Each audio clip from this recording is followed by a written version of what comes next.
Olá, hoje nós vamos falar de psicologia, feminismo e aventura. Atenção mulheres, vocês podem ter sido vítimas de violência psicológica sem se darem conta disso.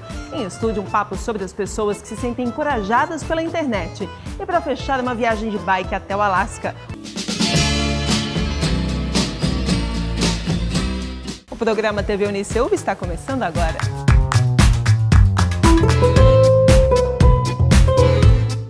Os primos Tiago e Vandré, um dia desses, se deram conta de que Lusiânia, cidade onde moravam, era pequena demais para eles. Depois dessa constatação, eles montaram nas suas bikes e simplesmente se mandaram. A caminho do Alasca, os dois passaram pelo extremo sul do Chile e foram até a ponta mais gelada do continente. Depois de 2 anos de viagem e um mundo de histórias, o parceiro que voltou para o Brasil conta pra gente como foi essa aventura cheia de desafios e aprendizados.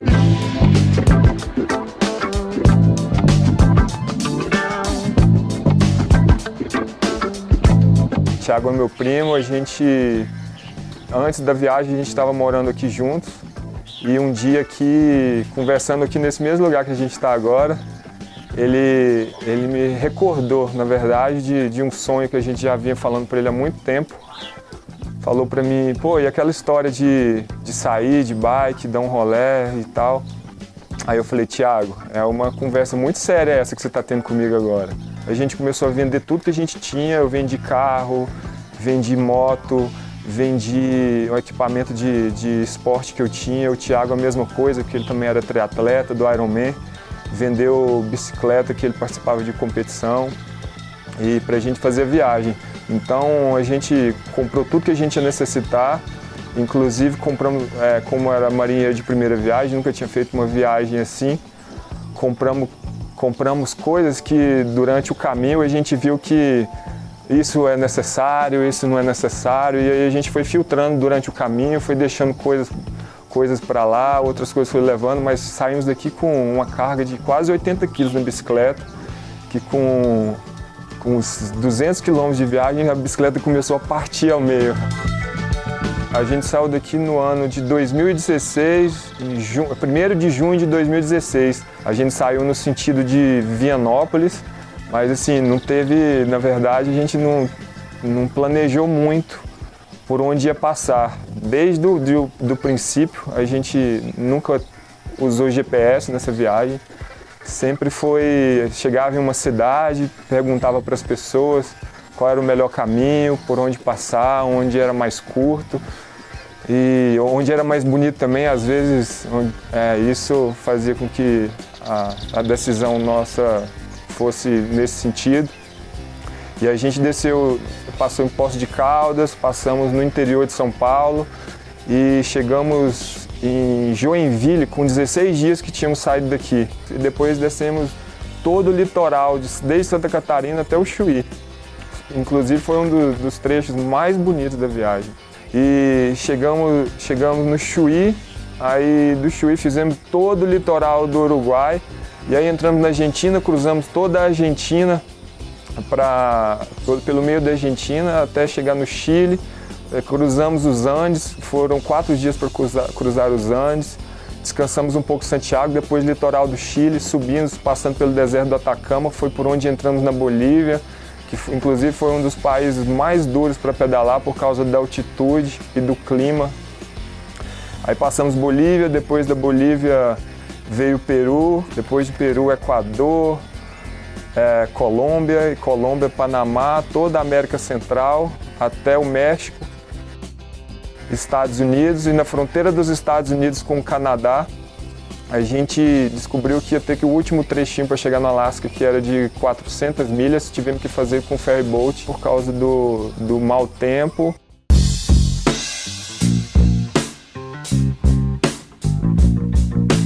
Dificuldade física, sim. A gente teve um momento, acho que da Bolívia, e aí esse trecho a gente teve que subir um vulcão, saímos de 2.700 metros e fomos a 5.100 metros para cruzar para a Bolívia. E era um trecho foram mais de uma semana, vento muito forte, de 60, 70 km por hora o tempo inteiro. Texas e Arizona foi um momento que foi bem difícil porque é uma grande extensão, não por causa de subida, mas por causa do clima, que teve dias que pegamos 52 graus.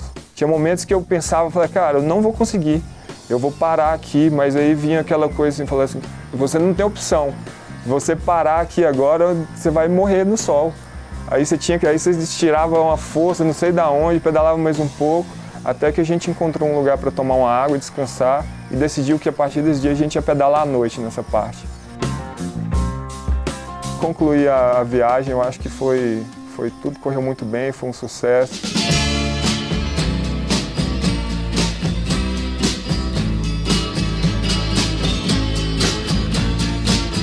Sempre aparecia alguém para ajudar a gente.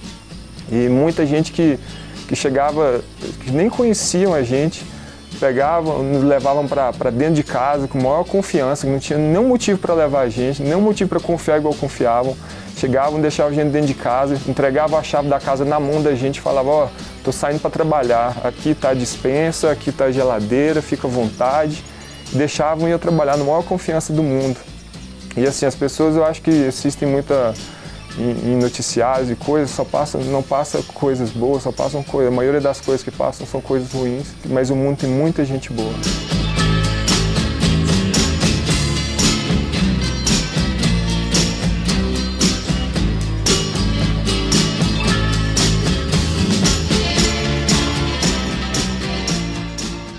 Hoje, Thiago, que foi aluno do CEUB, mora na Califórnia e Vandré voltou para Lusiânia, onde mora numa fazenda com a sua família. Agora, a gente vai falar de outra viagem e de outras fotos. No Agência em Ação de hoje, você vai conhecer um documentário que mostra como trabalhavam os fotógrafos lambe-lambe em Brasília quando chegaram os pioneiros na cidade.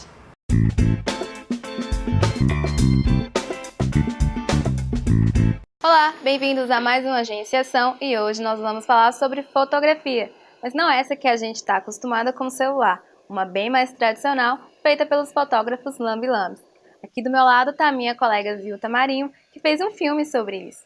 Zilta, o que você pode falar pra gente sobre esses fotógrafos? Olha, os fotógrafos lambe-lambe eram aqueles fotógrafos de rua que trabalhavam nas praças e nos espaços públicos. Eles tiravam fotos das famílias e das pessoas que queriam uma lembrança, mas também tiravam fotos 3x4 para documentos. Usavam máquinas grandes e revelavam ali mesmo, debaixo daquele pano preto. Nós fomos para a rodoviária do Plano Piloto, que é a primeira rodoviária de Brasília, onde ainda há 8 desses lambe-lambes. Mas a gente foi conversar também com o Fernando Bezerra, que chegou aos 9 anos na antiga Cidade Livre, hoje o Núcleo Bandeirante, e trabalhava com o pai fotografando os candangos que chegavam aqui e precisavam das fotos para os documentos. Muito legal, Zilta. Vamos dar uma olhadinha?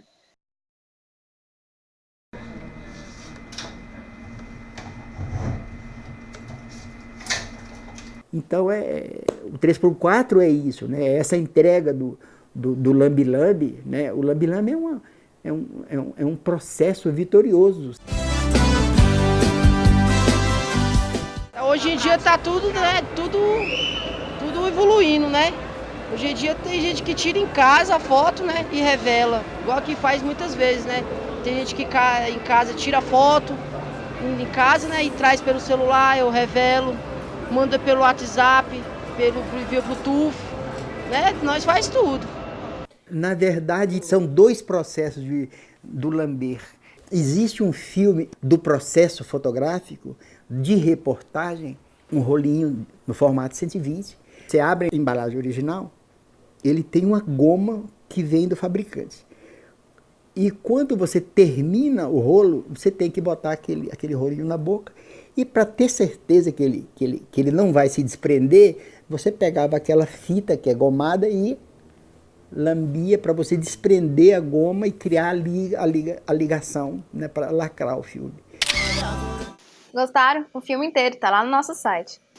Assista, compartilhe e mande sua foto 3x4 pra gente. Vai lá. Até a próxima. Tchau.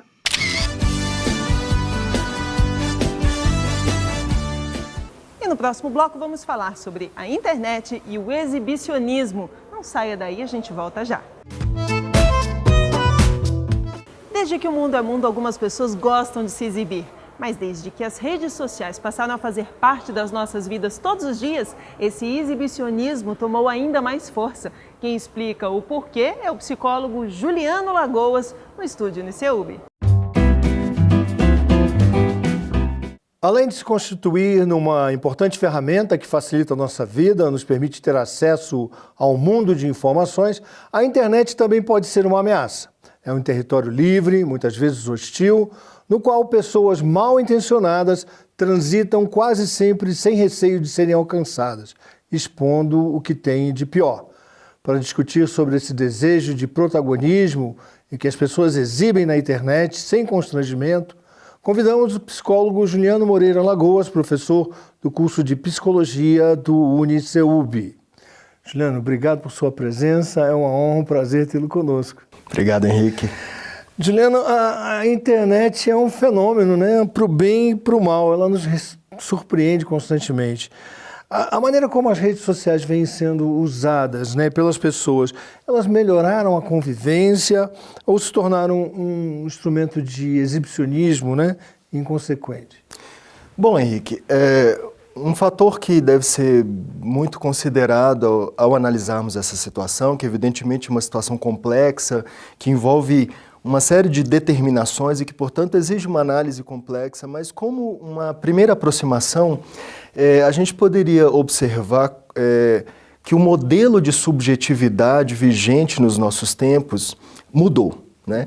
E uma das características desse novo modelo de subjetividade, contrariamente ao modelo mais antigo, clássico, baseado na ideia de interioridade, de interiorizar-se, de olhar para dentro, quer dizer, como a gente conhece o próprio processo de subjetivação, de constituição das identidades. Esse novo modelo, ele se baseia muito mais na exigência e na necessidade de exteriorizar-se, né? De mostrar-se, de se expor. E, sobretudo, porque o que está em jogo aí é que, de certa maneira, a capacidade de elaboração simbólica, de uma certa forma, se empobrece com as redes sociais e, no lugar dessa capacidade de simbolização, de construção de narrativas, de construção de história, aparece o valor da instantaneidade da imagem, né? Então, ali onde havia a história, a narrativa, né, o contar a própria vida, os impasses, o sofrimento, tudo isso, de certa forma, parece ter sido substituído pela imagem. Aquele, né? Momento. Exatamente. Aquilo ali. O valor da imagem, o valor da instantaneidade da imagem.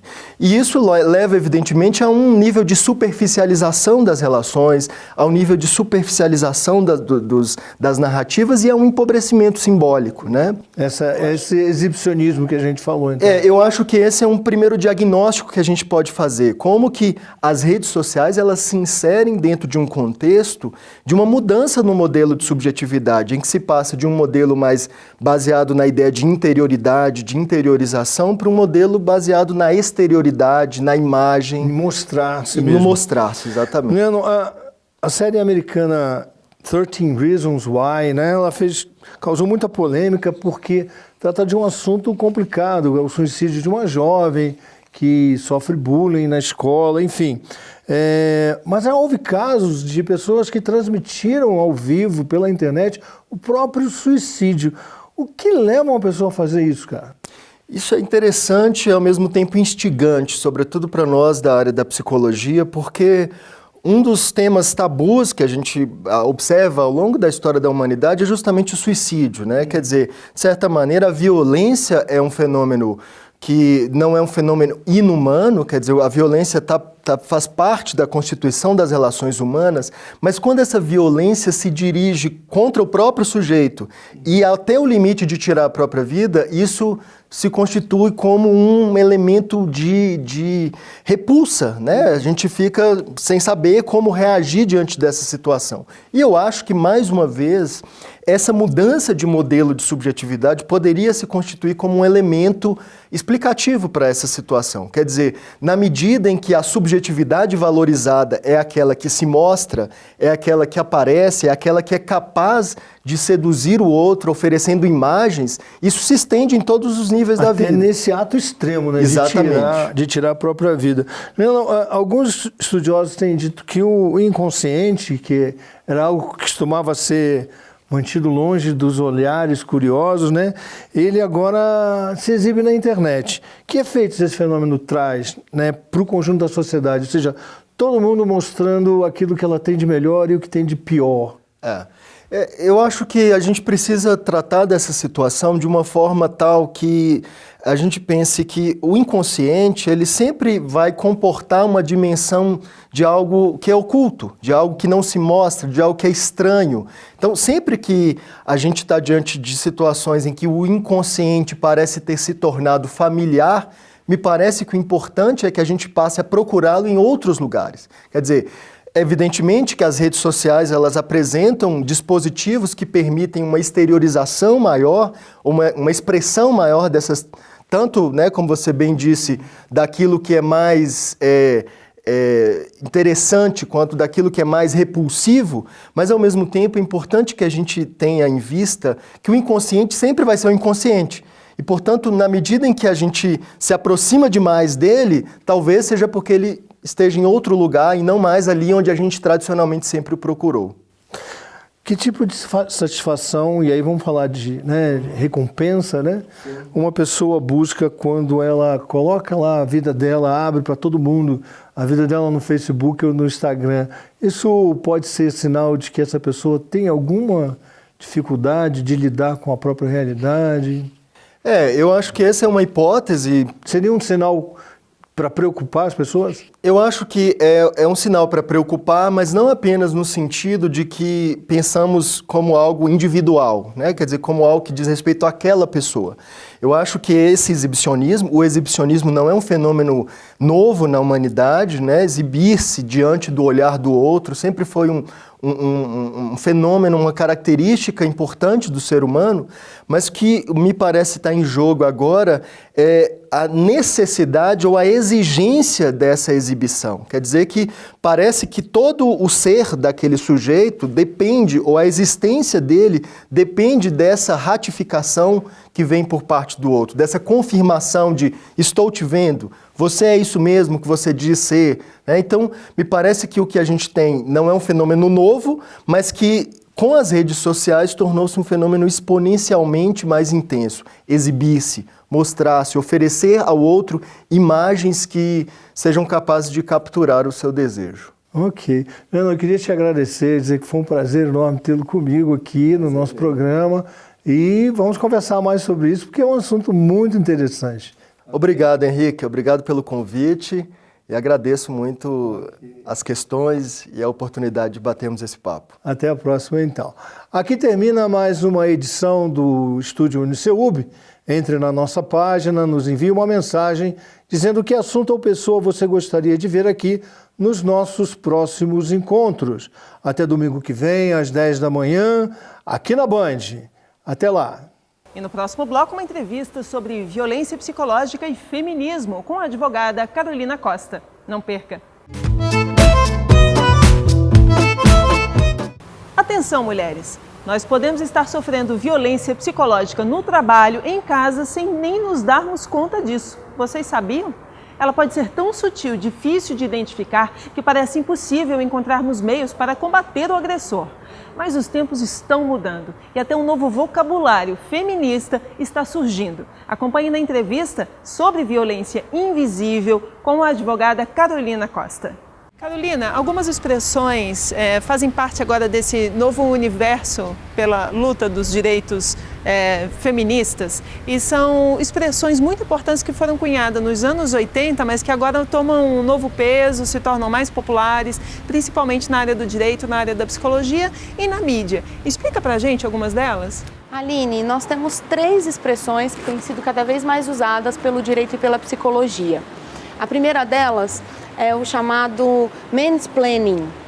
A ideia do mansplaining é aquela situação em que um homem se sente na obrigação de explicar algo que é óbvio para as mulheres. Então, o homem explica numa reunião de trabalho, uma mulher começa a apresentar um determinado projeto, ele a interrompe para explicar no lugar dela ou para dar um conceito que é óbvio. Já foi como se ela não merecesse crédito por aquilo que ela está falando. Como se ela não conhecesse aquele conceito, como se ela não merecesse crédito ou como se ela não fosse capaz, ela mesma, de explicar aquilo que é ela que domina. Ele se sente à vontade para explicar no lugar dela. O segundo conceito é o chamado interrupting. A ideia do interrupting é a ideia de que uma mulher, quando está explicando uma determinada coisa, um homem vem e a interrompe para explicar no lugar dela ou então para simplesmente mudar de assunto, para desqualificá-la. Então, Carolina, eu acho que talvez a gente pudesse resumir dizendo que um tem a ver com um homem interrompendo uma mulher para tomar seus planos, isso pode ser muito comum dentro de um ambiente de trabalho, e no outro interrompendo uma mulher porque acha que ela não explica adequadamente ou porque ele precisa explicar o que já foi dito. Exatamente. Né? Uma outra expressão que tem se tornado muito popular é o gaslighting. É uma expressão também cunhada nos anos 80, no entanto tem a ver com uma peça de teatro de 1938, que depois se tornou filme em 1942 com a atriz Ingrid Bergman. Conta pra gente por que o nome da peça se tornou uma expressão tão conhecida da luta feminista. O gaslighting é a representação de uma questão muito sensível de relacionamentos abusivos. Gaslighting significa lâmpada de gás e a ideia é pensar na lamparina, pensar numa luz que é tênue, que é difusa e que pode ser alterada. Que tem a ver com a história, né? A história do filme representa um pouco o significado de gaslighting. Eu recomendo a todos que assistam ao filme.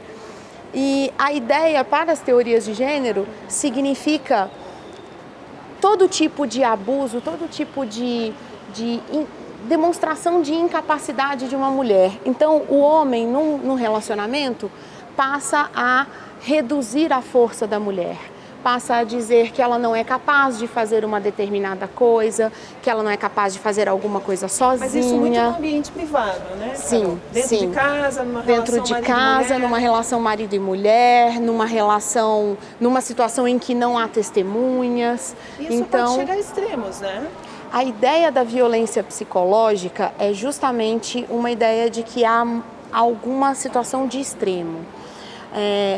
Mulheres reportam que passam por essa situação de gaslighting, por desqualificação das suas habilidades ou das suas capacidades de entender um determinado fenômeno, de entender uma determinada situação por anos.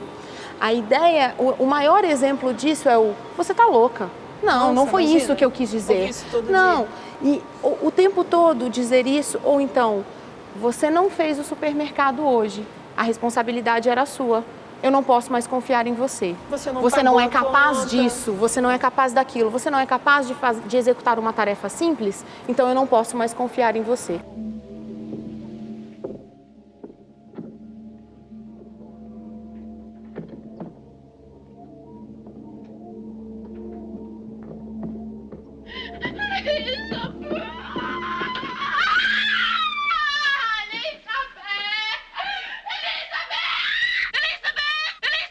Enquanto a mulher ouve isso sistematicamente, ela mesma passa a não confiar em si mesma.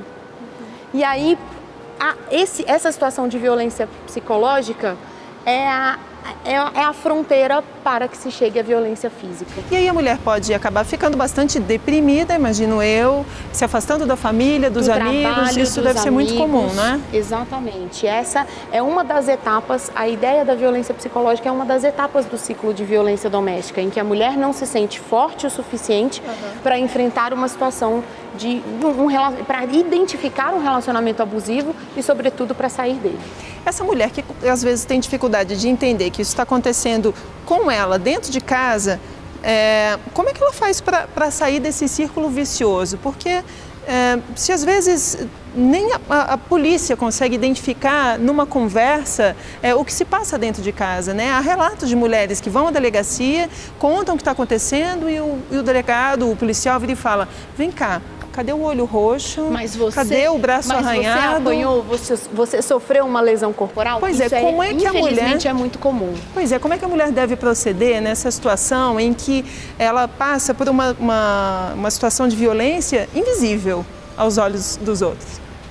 Aline, em primeiro lugar, a mulher precisa ter uma rede de apoio. Ela precisa ter amigas, amigos, ela precisa ter pessoas ao redor que consigam identificar que ela está num relacionamento abusivo, que ela está sofrendo gaslighting, que ela está sofrendo esse enfraquecimento dela mesma. Em segundo lugar, ela pode gravar as conversas, ela pode pensar em elementos mais próximos a ela, filmar, gravar, tirar fotos, mostrar como a relação dela no trabalho mudou, como a relação dela com os amigos mudou. Todo esse tipo de comprovação pode ser fundamental para a identificação da violência psicológica. You're very kind. Really?